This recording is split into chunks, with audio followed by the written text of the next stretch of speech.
اعوذ باللہ من الشیطان الرجیم بسم اللہ الرحمن الرحیم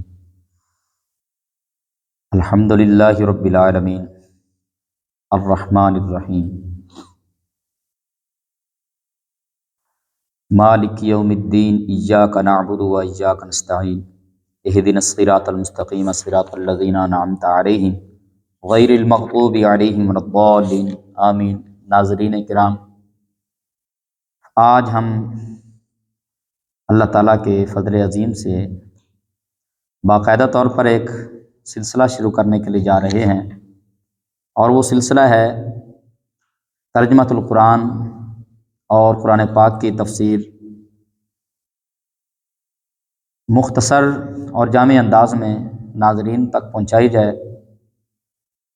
اور آج الحمد شریف سے ہم شروع کر رہے ہیں۔ دعا کرو کہ اللہ تعالیٰ ہمیں اس پر استقامت نصیب فرمائے، اور اللہ تعالیٰ ہمارا حامی و ناصر ہو، اور اللہ تعالیٰ ہماری غیبی مدد فرمائے تاکہ ہم تکمیل کے مراحل طے کرتے ہوئے مکمل طور پر قرآن پاک کی تفسیر کسی نہ کسی انداز میں نبی پاک علیہ الصلوۃ والسلام کی امت تک کے لیے پہنچائیں، تاکہ کسی شخص کو جو احباب مدارس میں جا کے قرآن پاک ترجمے کے ساتھ نہیں پڑھ سکے، یا وقت نہیں ملا، یا کسی مادی معاملات مسائل تھے، تو آج ہم نے سوچا کہ کیوں نہ کسی بھی کے انداز میں قرآن پاک کا ترجمہ اور تفسیر احباب تک پہنچایا جائے تاکہ یہ پریشانی ختم ہو جائے۔ تو چلو ہم شروع کرتے ہیں قرآن پاک کی تفسیر۔ اللہ رب العزت نے قرآن پاک کا ابتدا نبی پاک علیہ الصلوۃ والسلام کی سینہ اقدس علم نشرح کے سینے پر قرآن پاک کو نازل فرمایا، تو قرآن پاک کے حوالے سے کچھ احادیث مبارکہ کہ یہ قرآن کتنی عظمتوں والا ہے اور یہ کتنی فضیلتوں والا ہے۔ ترمذی شریف کی حدیث پاک کتاب الفضائل حضرت سیدنا ابو سعید خدری رضی اللہ تعالیٰ عنہ سے روایت ہے، سرکار مدینہ صلی اللہ علیہ وسلم نے ارشاد فرمایا کہ اللہ تعالیٰ فرماتا ہے کہ جس کو قرآن نے میرے ذکر اور مجھ سے سوال کرنے سے مشغول رکھا، میں اسے بہتر دوں گا جو مانگنے والوں کو دیتا ہوں۔ اور کلام اللہ کی فضیلت دوسرے کلاموں پر ایسی ہے جیسی اللہ تعالیٰ کی فضیلت اس کی مخلوق پر ہے۔ یہ قرآن اللہ تعالیٰ کی ایک جامع کتاب ہے جو تمام انسانوں کی ہدایت کے لیے اور رہنمائی کے لیے خدا تعالیٰ نے اپنے پاک حبیب علیہ الصلوۃ والسلام پر نازل فرمائی۔ ترمذی شریف کی ایک طویل حدیث پاک حضرت سیدنا علی المرتضیٰ رضی اللہ تعالیٰ عنہ سے روایت ہے، تاجدار مدینہ سرور قلب و سینہ تاجدار ختم نبوت صلی اللہ علیہ وسلم نے ارشاد فرمایا کہ ان قریب فتنہ برپا ہوگا۔ تو مولا کائنات شیر خدا حضرت سیدنا علی المرتضیٰ رضی اللہ تعالیٰ عنہ آپ نے بارگاہ رسالت امام صلی اللہ علیہ وسلم میں عرض کی کہ یا رسول اللہ صلی اللہ علیہ وسلم، اس سے بچنے کا طریقہ کیا ہوگا، وہ جو فتنہ برپا ہوگا؟ تو آپ صلی اللہ علیہ وسلم نے ارشاد فرمایا کہ اللہ تعالیٰ کی کتاب جس میں تمہارے اگلوں اور پچھلوں کی خبریں ہیں اور تمہارے آپس کے فیصلے ہیں، قرآن فیصلہ کن ہے اور یہ کوئی مذاق نہیں ہے۔ جو ظالم اسے چھوڑ دے گا اللہ تعالیٰ اسے تباہ و برباد کر دے گا، اور جو اس کے غیر میں ہدایت ڈھونڈے گا، قرآن کو چھوڑ کر کسی اور جگہ پہ ہدایت کو تلاش کرے گا، اللہ تعالیٰ اسے گمراہ کر دے گا۔ وہ اللہ تعالیٰ کی مضبوط رسی اور وہ حکمت والا ذکر ہے، وہ سیدھا راستہ ہے۔ قرآن وہ ہے جس کی برکت سے خواہشات بگڑتی نہیں، اور جس کے ساتھ دوسری زبانیں مل کر اسے مشتبہ اور مشکوک نہیں بنا سکتی، جس سے علماء سیر نہیں ہوتے، جو زیادہ دہرانے سے پرانا نہیں پڑتا، اور جس کے عجائبات ختم نہیں ہوتے۔ قرآن ہی وہ ہے جب اسے جنات نے سنا تو یہ کہے بغیر نہ رہ سکے کہ ہم نے عجیب قرآن سنا ہے جو اچھائی کی راہبری کرتا ہے، تو ہم اس پر ایمان لے آئے۔ جو قرآن کا قائل ہو وہ سچا ہے، جس نے اس پر عمل کیا وہ ثواب پائے گا، اور جو اس کے مطابق فیصلہ کرے گا وہ منصف ہوگا، اور جو اس کی طرف بلائے گا وہ سیدھی راہ کی طرف بلائے گا۔ یہ قرآن کی عظمت ہے اور قرآن کی فضیلت ہے جو سرکار مدینہ صلی اللہ علیہ وسلم نے ارشاد فرمایا۔ قرآن پاک کی عظمت فضیلت پر ایک تیسری حدیث پاک مصنف ابن ابی شیبہ کتاب فضائل القرآن کے اندر یہ حدیث پاک موجود ہے۔ حضرت سیدنا عبداللہ بن عمر رضی اللہ تعالیٰ عنہما سے روایت ہے، رسول کریم علیہ الصلوۃ والسلام نے ارشاد فرمایا قیامت کے دن قرآن کو ایک شخص کی صورت عطا کی جائے گی، قرآن تشخص کے ساتھ آئے گا، ایک بندے کی صورت میں آئے گا، پھر اسے ایک ایسے شخص کے پاس لایا جائے گا جو قرآن کا عالم ہونے کے باوجود اس کے حکم کی مخالفت کرتا رہا۔ قرآن اس کی مخالفت کرتے ہوئے کہے گا کہ اے میرے رب، اس نے میرا علم حاصل کیا لیکن یہ بہت بڑا عالم ہے، اس نے میری حدود کی خلاف ورزی کی، میرے فرائض کو ضائع کیا، میری نافرمانی میں لگ رہا اور میری اطاعت کو چھوڑ دیا۔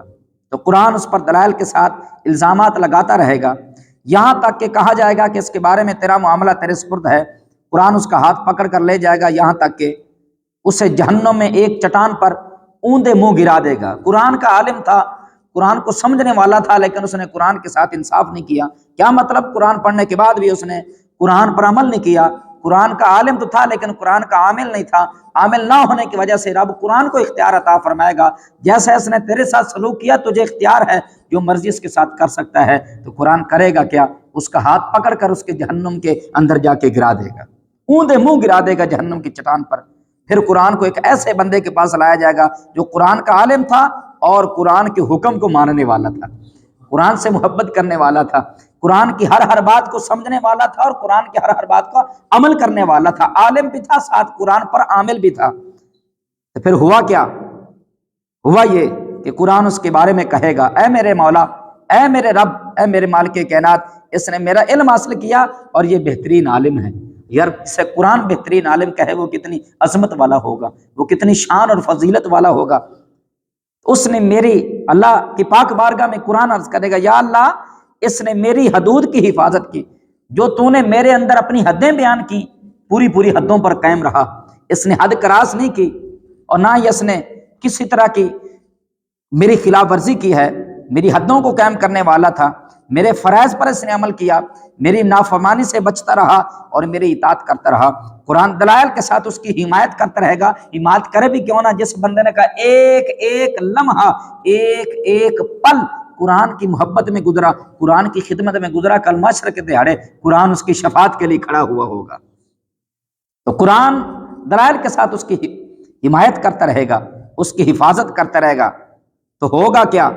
آگے کیا ہے؟ فرمایا یہاں تک کہ کہا جائے گا اس کے بارے میں تیرا معاملہ تیرے سپرد ہے۔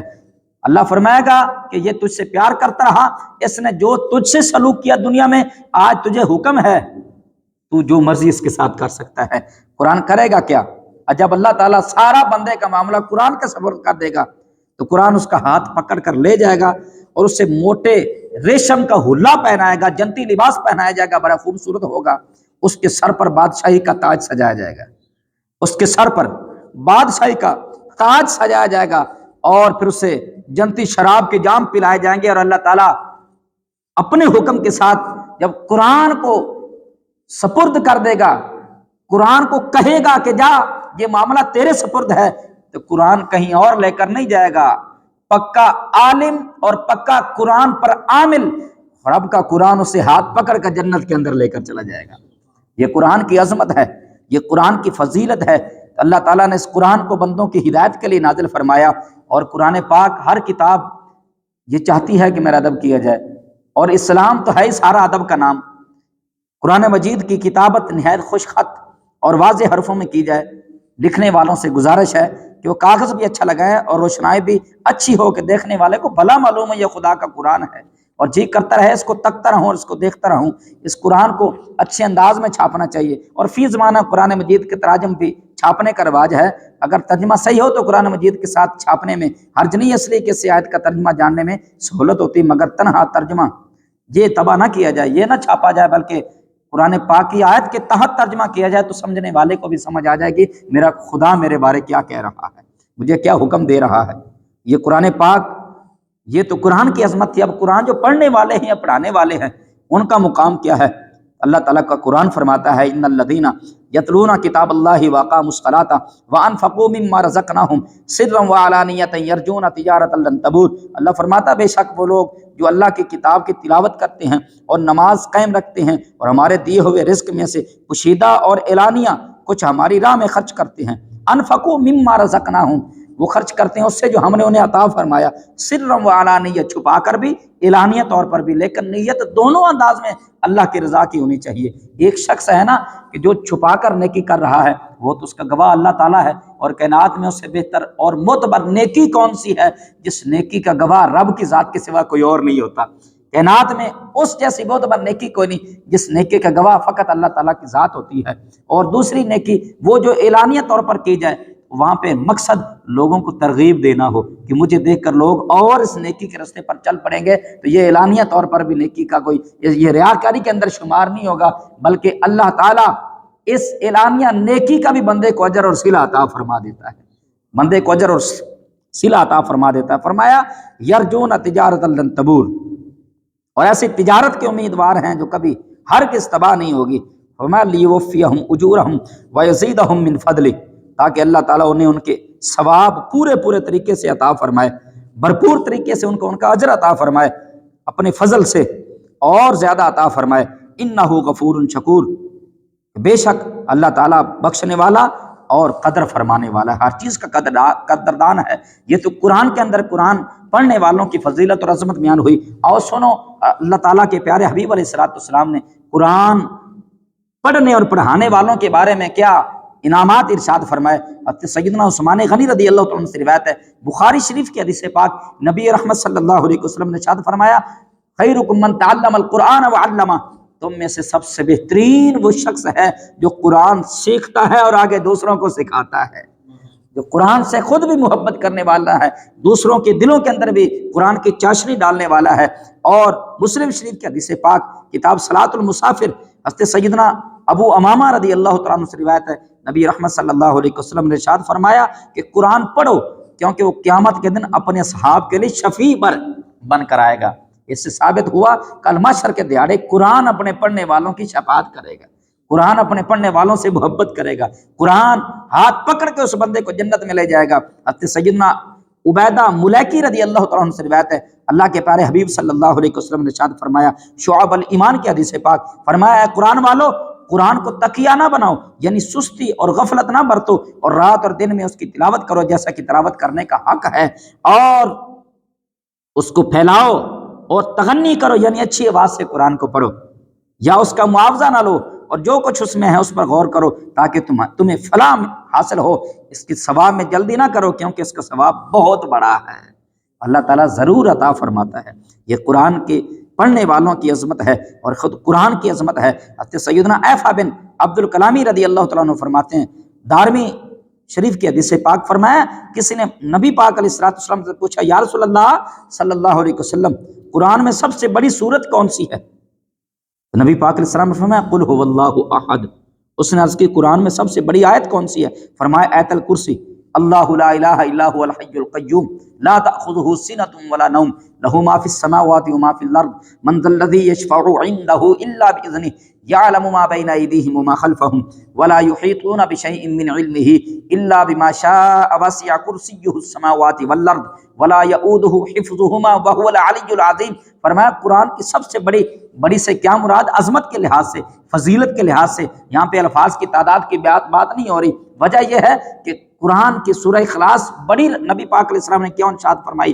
وجہ یہ ہے کہ اس کی عظمت بڑی ہے، اس میں فقط اللہ تعالیٰ کی توحید کا بیان ہو رہا ہے، اس میں اللہ تعالیٰ کی توحید کا بیان ہے۔ اس نے عرض کیا یا رسول اللہ صلی اللہ علیہ وسلم، کون سی آیت کا فائدہ اور ثواب آپ کو اور آپ کی امت کو پہنچنا محبوب ہے، آپ کو پسندیدہ ہے کہ اس آیت کا فائدہ زیادہ ہوتا ہے؟ تو نبی پاک علیہ السلام نے ارشاد فرمایا سورہ بقرہ کے خاتمہ کی آیت کے وہ رحمت الہی کے خزانہ سے عرش الہی کے نیچے سے ہے، اللہ تعالیٰ نے وہ آیت اس امت کو دی، دنیا اور آخرت کی کوئی خیر نہیں مگر یہ اس پر مشتمل ہے۔ فرمایا دنیا اور آخرت کے جتنی بھی بلائیاں ہیں رب تعالیٰ نے سورہ بقرہ کی آخری آیتوں میں رکھ دی ہیں۔ یہ نبی پاک علیہ السلام کو رب تعالیٰ نے ایک تحفہ عطا فرمایا ہے۔ حضرت سیدنا جندب رضی اللہ تعالیٰ عنہ بن عبداللہ، آپ سے روایت ہے حضور اقدس صلی اللہ علیہ وسلم نے ارشاد فرمایا قرآن کو اس وقت پڑھو جب تک تمہارے دل کو الفت اور لگاؤ ہو، جب تمہارا دل چاہ رہا ہو قرآن کی تلاوت کرنے کو، اس وقت تم قرآن کی تلاوت کرو، تم اس وقت قرآن سے محبت کرو، تم اس وقت قرآن کو پڑھا کرو جب تمہارا دل کر رہا ہو، تمہارے دل کے اندر قرآن کا عشق ہو، قرآن کی الفت ہو، قرآن کی محبت تمہارے دل میں ہو، اس وقت قرآن کی تلاوت کیا کرو، اور فرمایا جب دل اچاٹ ہو جائے تو کھڑے ہو جاؤ، یعنی تلاوت بند کر دو جب تمہارا دل نہ کر رہا ہو۔ قرآن کو چستی سے پڑھنے کا حکم ہے، سستی سے پڑھنے کا حکم نہیں ہے، اور یہ قرآن چست لوگوں کو بھی سستی عطا فرما دیتا ہے۔ یہ قرآن ہے، اس کی بڑی عظمت ہے اور اس کی بڑی فضیلت ہے۔ ہم آتے ہیں اب قرآن کے ترجمے کی طرف کہ سورہ فاتحہ شریف یہ قرآن کی پہلی سورت ہے، اور اس کے حوالے سے آج ہم سورہ فاتحہ شریف کا ترجمہ پڑھنے کے لیے جا رہے ہیں۔ تو یہ سورہ فاتحہ شریف، اس کے کئی نام ہیں، یہاں پہ ہم چند نام آپ کے سامنے ذکر کر دیتے ہیں۔ یہ سورہ فاتحہ اکثر علماء کے نزدیک فاتحہ یہ سورہ مکی سورت ہے، لیکن امام مجاہد رحمۃ اللہ علیہ تفسیر خازن کے اندر یہ تفصیل موجود ہے۔ امام مجاہد رحمۃ اللہ علیہ فرماتے ہیں کہ سورہ فاتحہ یہ مدینے میں نازل ہوئی ہے، اور ایک قول یہ ہے کہ سورہ فاتحہ 2 مرتبہ نازل ہوئی ہے، ایک مرتبہ مکے میں اور ایک مرتبہ مدینے میں نازل ہوئی ہے، اور اس آیت کی ایک رکوع ہے سورہ فاتحہ کے اندر، اور اس کی 7 آیتیں ہیں، اور اس کے 27 کلمات ہیں، اور 140 اس کے اندر حروف ہیں، اور اس کے سورت کے متعدد نام ہیں، اور زیادہ نام اس کا سورہ فاتحہ شریف مشہور ہے، اور اس کے ساتھ جو چند نام مشہور اور معروف ہیں وہ آپ کو ذکر کر دیتے ہیں۔ سورہ فاتحہ سے قرآن پاک کی تلاوت شروع کی جاتی، نمبر 1 سورہ فاتحہ سے قرآن پاک کی تلاوت شروع کی جاتی ہے، اسی سورت سے قرآن پاک لکھنے کی ابتدا کی جاتی ہے، اس وجہ سے اس کو فاتحۃ الکتاب بھی کہتے ہیں، یعنی کتاب کی ابتدا کرنے والی سورت، کتاب کی ابتدا کرنے والی، اس وجہ سے اس کو سورۃ الفاتحہ کہتے ہیں۔ اس کا دوسرا نام وہ سورۃ الحمد ہے، اس وجہ سے کہ یہ الحمدللہ سے شروع ہو رہی ہے، اس وجہ سے اس میں اللہ تعالیٰ کی حمد بیان کی گئی ہے، اس وجہ سے اس کو سورۃ الحمد بھی کہتے ہیں۔ اس کا تیسرا نام ہے ام القرآن، کیونکہ قرآن پاک کی اصل ہے، اور اس وجہ سے اس کو ام القرآن اور ام الکتاب بھی کہتے ہیں۔ اس کا چوتھا نام ام الکتاب ہے، یہ کتابوں کی ماں ہے، کتابوں کی ہے، کتابوں کی اصل ہے، کتاب کی اصل ہے، ساری کتابوں کی اصل قرآن مجید، اور قرآن مجید کی اصل سورہ فاتحہ شریف ہے۔ اللہ تعالیٰ نے سارے قرآن کا علم سورہ فاتحہ میں رکھا ہے، اور سورہ فاتحہ کا ساری سورہ فاتحہ کا جو علم ہے اللہ تعالیٰ نے بسم اللہ میں رکھا ہے، اور بسم اللہ کا جو علم ہے اللہ تعالیٰ نے بسم اللہ کے با کے نقطے کے اندر رکھا ہوا ہے۔ یہ بڑی عظمت والی فضیلت والی سورت ہے۔ اور اس کا پانچواں نام السبع المثانی، اس وجہ سے کہ یہ 2 مرتبہ نازل ہوئی۔ سبع المثانی کا مطلب کیا، یعنی بار بار پڑھی جانے والی، یا ایک سے زیادہ مرتبہ نازل ہونے والی 7 آیتیں، اس وجہ سے سبع المثانی کہتے ہیں۔ اور اس کا چھٹا نام اس کو سورۃ الکنز بھی کہتے ہیں، کہ یہ خزانہ ہی خزانہ ہے، کنز خزانے کو بولتے ہیں۔ اور اس کا 8واں نام سورۃ الوافیہ اور سورۃ الکافیہ بھی ہے، اور 9واں نام اس کا سورۃ الشفا ہے، کیونکہ یہ شفا کا باعث ہے کہ اللہ تعالیٰ نے اس سورت کے اندر بڑی شفا رکھی ہے۔ اس سورت کو پڑھ کر کسی کو دم کیا جائے، اللہ تعالیٰ اپنے پاک نام کا صدقہ اس کو شفا عطا فرما دیتا ہے، اس وجہ سے اس کا نام سورۃ الشفا بھی ہے اور سورۃ الشافیہ بھی۔ اور 11واں نام اس کا یہ دعا پر مشتمل ہے، اس وجہ سے اس کو سورۃ الدعا بھی کہتے ہیں۔ اور 12واں نام سورۃ تعلیم المسئلہ، یہ مسئلے کے سکھانے کے لیے یہ سورت نازل ہوئی، کئی مسائل اس کے اندر بیان ہوئے، اس وجہ سے سورۃ تعلیم المسئلہ بھی اس کا نام ہے۔ اور آگے سورۃ السوال بھی اس کا نام ہے، کہ اللہ تعالیٰ کی پاک بارگاہ میں ہم سوال کرتے ہیں، اہدنا الصراط المستقیم ہے نا، اللہ کی پاک بارگاہ میں سوال کرنا۔ اور اس کا نام سورۃ المناجات بھی ہے، اور 15واں نام اس کا سورۃ التفویض بھی ہے۔ تو یہ تفسیر خازن کے اندر، تفسیر مدارک کے اندر، اور تفسیر روح المعانی کے اندر یہ تفصیل موجود ہے کہ سورت کے جو نام ہیں اللہ تعالیٰ نے ارشاد فرمائے ہیں۔ اب فاتحہ شریف بسم اللہ سے ہم شروع کرتے ہیں۔ اعوذ باللہ من الشیطان الرجیم، میں پناہ مانگتا ہوں شیطان مردود کی اللہ تعالیٰ سے، کہ اللہ تعالیٰ ہمیں سے پناہ عطا فرمائے۔ آگے بسم اللہ الرحمن الرحیم، اللہ کے نام سے شروع، بسم اللہ اللہ تعالیٰ کے نام سے شروع، الرحمن وہ جو رحمان ہے، الرحیم یعنی جو مہربان ہے، الرحیم رحم فرمانے والا ہے۔ اللہ کے نام سے اب قرآن کو ہم شروع کر رہے ہیں، باقاعدہ طور پر باقاعدگی سے آپ احباب نے ہمیں سماعت بھی کرنا ہے، ناظرین کرام آپ نے توجہ بھی کرنی ہے، اور انشاءاللہ باقاعدگی سے یہ قرآن پاک کا جو درس ہے یہ روزانہ کی بنا پر آپ کو سننے کو ملے گا، آپ ہمارے ساتھ تعامل فرماتے رہیے گا۔ تو پہلی آیت اللہ تعالیٰ فرماتا ہے الحمدللہ رب العالمین، تمامی تعریفیں اللہ تعالیٰ کے لیے ہیں۔ رب العالمین کون؟ اللہ، اللہ اپنی صفت بیان فرما رہا ہے، فرمایا وہ اللہ جو سارے جہانوں کو رزق عطا فرمانے والا ہے، سارے جہانوں کو پالنے والا ہے، سارے جہانوں کا مالک ہے، اس مالک کی حمد بیان کی جا رہی ہے۔ اب حمد اور شکر کے اندر فرق کیا ہے؟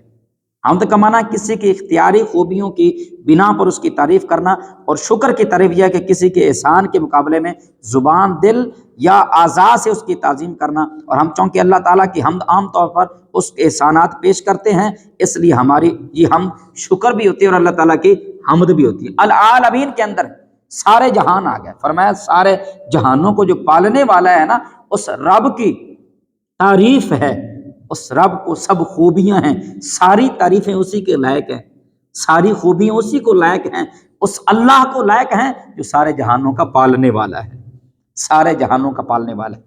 آگے فرمایا الرحمن الرحیم، وہ جو مہربان نہایت رحم فرمانے والا ہے، وہ جو مہربان نہایت رحم فرمانے والا ہے۔ اللہ تعالیٰ کی ذات حقیقی طور پر بندے کی ذات پر رحم فرمانے والی ہے، وگرنہ جو ہمارے اعمال ہیں وہ تو ایک لمحہ بھی ہمیں زندہ نہ رہنے دیں، یہ تو اللہ تعالیٰ کی رحمت ہے جو ہمیں سنبھالے ہوئے۔ اس سے ثابت ہوا ہمارے عمل اتنے وزنی نہیں ہیں جتنی بڑی رب کی رحمت ہے۔ ہم جتنے مرضی بدکار ہو جائیں، اللہ تعالیٰ کی رحمت چھما چھم پھر بھی ہم پر برستی رہتی ہے، اور اللہ تعالیٰ کی رحمت ہی ہے جو اللہ تعالیٰ نے ہمارے گناہوں پر پردے ڈالے ہوئے ہیں، وگرنہ کون کسی کی لج رکھتا ہے اس دور میں؟ یہ اللہ تعالیٰ کی ذات ہے۔ فرمایا مالک یوم الدین، اور اس کے ایک قرات مالک یوم الدین بھی ہے۔ مالک یوم الدین جزا کے دن کا مالک ہے، فیصلے کے دن کا مالک ہے، قیامت کے دن کا مالک ہے۔ وہ کون سا دن ہے؟ وہ قیامت کا دن ہے جس دن بندوں کو پوری پوری جزا دی جائے گی، ہر بندے کا مکمل طور پر فیصلہ کیا جائے گا۔ فرمایا ایاک نعبد و ایاک نستعین، ہم تیری ہی عبادت کرتے ہیں۔ ایاک نعبد، ایاک تیری ہی، نعبد ہم عبادت کرتے ہیں، و ایاک واو کا مطلب ایک، واو کا مطلب ہے اور، ایاک اور تیری ہی، نستعین تجھ ہی سے نستعین مدد مانگتے ہیں، ہم تیری ہی عبادت کرتے ہیں اور تجھی سے مدد مانگتے ہیں۔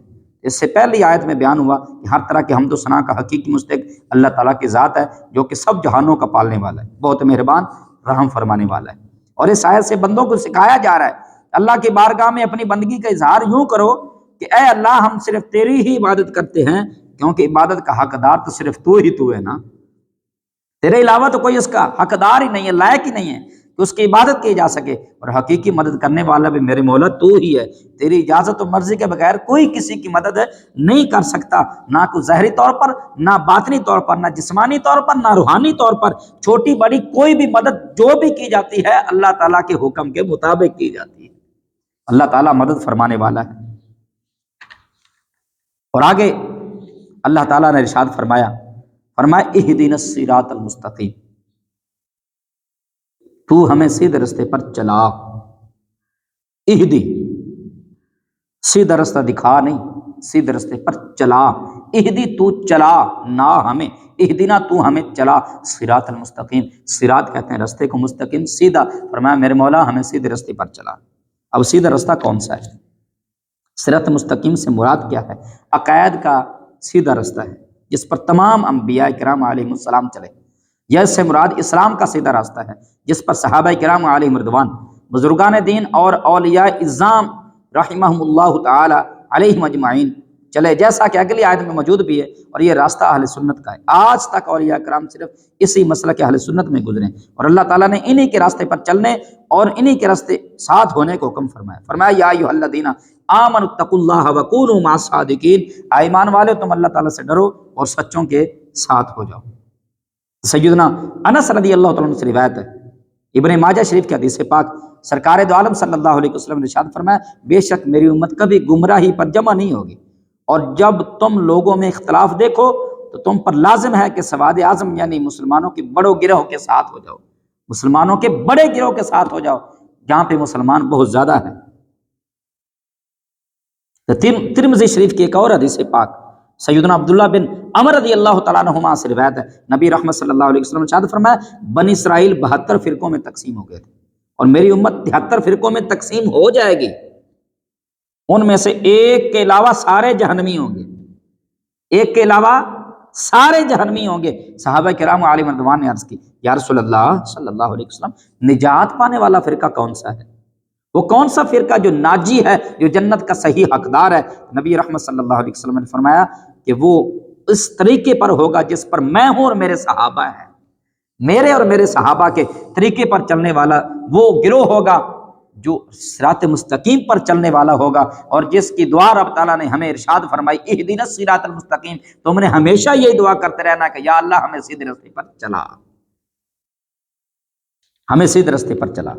آگے فرمایا صراط الذین انعمت علیہم، راستہ ان لوگوں کا، صراط راستہ الذین ان لوگوں کا، انعمت علیہم جن پر تو نے انعام فرمایا، جن پر تیرا انعام ہوا ہے، تو نے ہمیں ان کے راستے پر چلانا ہے۔ غیر المغضوب علیہم ولا الضالین، فرمایا نہ ہی ان لوگوں کے راستے پر چلانا جن پر تیرا غضب ہوا، اور نہ ہی ان لوگوں کے راستے پر میرے مولا تو نے ہمیں چلانا ہے جو گمراہ ہو گئے، جو حق راستے کو چھوڑ گئے۔ ایک اس کا یہ ترجمہ ہے۔ دوسرا ترجمہ صراط الذین انعمت علیہم، ان لوگوں کا راستہ جن پر تیرا انعام ہوا، غیر المغضوب علیہم نہ ہی ان پر تیرا غضب ہوا ہے، ولا الضالین اور نہ ہی وہ گمراہ ہوئے ہیں، ان لوگوں کے راستے پر تو نے ہمیں چلانا ہے۔ اب پہلے ترجمے کی طرف ہم آتے ہیں، غیر المغضوب علیہم نہ کہ ان لوگوں کا راستہ جن پر تیرا غضب ہوا۔ وہ کون لوگ ہیں جن پر اللہ تعالیٰ کا غضب ہوا ہے؟ تو ان سے مراد یہودی اور بہکے ہوئے عیسائی مراد ہے، جیسا کہ سنن ترمذی شریف کی حدیث پاک جلد نمبر 4 صفحہ نمبر 444 حدیث نمبر 2964 میں ہے۔ امام فخر الدین رازی رحمۃ اللہ تعالیٰ نے یہ بھی لکھا ہے جن پر غضب ہوا ان سے مراد بد عمل ہیں، اور بہکے ہوئے سے مراد بد عقیدہ لوگ ہیں جن کا عقیدہ اللہ اور اللہ کے رسول کی ذات کے بارے میں ٹھیک نہیں ہے، وہ بہکے ہوئے گمراہ لوگ ہیں۔ ولضالین جن کے بارے میں ذکر ہوا۔ ہر مسلمان کو چاہیے کہ وہ عقائد، اعمال، سیرت، صورت ہر اعتبار سے یہودیوں، عیسائیوں اور تمام کافروں سے الگ رہے، نہ ان کے طور طریقے اپنائے اور نہ ہی ان کے رسم و رواج اور فیشن اختیار کرے، اور ان کی دوستیوں اور صحبتوں سے دور رہتے ہوئے اپنے آپ کو قرآن و سنت کے سانچے میں ڈالنے میں ہی اپنے لیے دونوں جہاں کی سعادت تصور کرے۔ اور آگے فرمایا آمین، لفظ آمین آیا ہے تو یہ قرآن پاک کا لفظ نہیں ہے، یہ کلمہ قرآن مجید کا نہیں ہے، لیکن بات یہ ہے کہ نماز کے اندر اور نماز کے باہر جب بھی سورہ فاتحہ کو مکمل کیا جائے، غیر المغضوب علیہم ولا الضالین پڑھا جائے، تو اس کے بعد آمین کہنا سنت مصطفیٰ ہے، سنت ہے۔ اور ہم اہل سنت و جماعت احناف کے نزدیک نماز میں آمین بلند آواز سے نہیں بلکہ آہستہ آواز سے کہی جائے گی، اور اس کا اللہ تعالیٰ اجر عظیم بھی عطا فرماتا ہے۔ تو دوبارہ سے ایک دفعہ ترجمہ ریوائز کر لیں کہ اللہ تعالیٰ نے فرمایا الحمدللہ رب العالمین، تمام تعریفیں اللہ تعالیٰ کے لیے ہیں، رب العالمین جو سارے جہانوں کا پالنے والا ہے، الرحمن الرحیم جو مہربان نہایت رحم فرمانے والا ہے، ایاک نعبد ہم تیری ہی عبادت کرتے ہیں، و ایاک نستعین اور تجھ ہی سے مدد مانگتے ہیں، صراط الذین اہدنا الصراط المستقیم تو ہمیں سیدھے راستے پر چلا، صراط الذین ایک ترجمہ ایک آیت چھوٹ گئی، الرحمن الرحیم مالک یوم الدین جو جزا کے دن کا مالک ہے، جو فیصلے کے دن کا مالک ہے، ایاک نعبد و ایاک نستعین ہم تیری ہی عبادت کرتے ہیں اور تجھ ہی سے مدد مانگتے ہیں، اہدنا الصراط المستقیم تو ہمیں سیدھے راستے پر چلا، صراط الذین انعمت علیہم میرے مولا تو نے ہمیں ان لوگوں کے راستے پر چلانا ہے جن پر تیرا انعام ہوا ہے، جنہوں نے تیری فرما برداری کی تو نے انہیں انعام عطا فرمایا ہے، تو ہمیں ان لوگوں کے راستے پر چلا، غیر المغضوب علیہم نہ ہی ان لوگوں کے راستے پر چلانا جن پر تیرا غضب ہوا، جن پر تو غضب ناک ہوا اور وہ ہلاک اور تباہ و برباد ہو گئے، ولا الضالین اور نہ ہی تو نے ان لوگوں کے راستے پر ہمیں چلانا ہے میرے مولا کہ جو گمراہ ہو گئے، ہمیں ان لوگوں کے راستے پر چلا جن پر تو نے اپنا انعام فرمایا ہے۔ اللہ کے انعام میں یافتہ بندے کون ہیں؟ فرمایا اللہ تعالیٰ نے قرآن مجید میں ایک اور جگہ پر ارشاد فرمایا اولئک الذین انعم اللہ علیہم من النبیین والصدیقین والشہداء والصالحین وحسن اولئک رفیقا، فرمایا اللہ تعالیٰ کے جو انعام یافتہ بندے جن پر اللہ کا انعام ہوا ہے وہ نبی ہیں، وہ صدیق ہیں، وہ شہید ہیں، وہ ولی ہیں۔ فرمائے ان لوگوں کے راستے پر چلو گے اللہ تعالیٰ تمہیں یہی صراط مستقیم ہے، اور انہی کا تذکرہ ہے کہ جن پر اللہ تعالیٰ نے انعام فرمایا ہے۔ اللہ تعالیٰ ہمارا حامی ناصر ہو، انشاءاللہ ہمارے ساتھ رہیے گا۔ انشاءاللہ کل سے ہم سورہ بقرہ شریف کی باقاعدہ طور پر ترجمہ و تفسیر شروع کر رہے ہیں۔ اللہ تعالیٰ ہمارا حامی و ناصر ہو اور ہمیں سب کو عمل کی توفیق عطا فرمائے۔ آمین و ما علیہ الا البلاغ المبین۔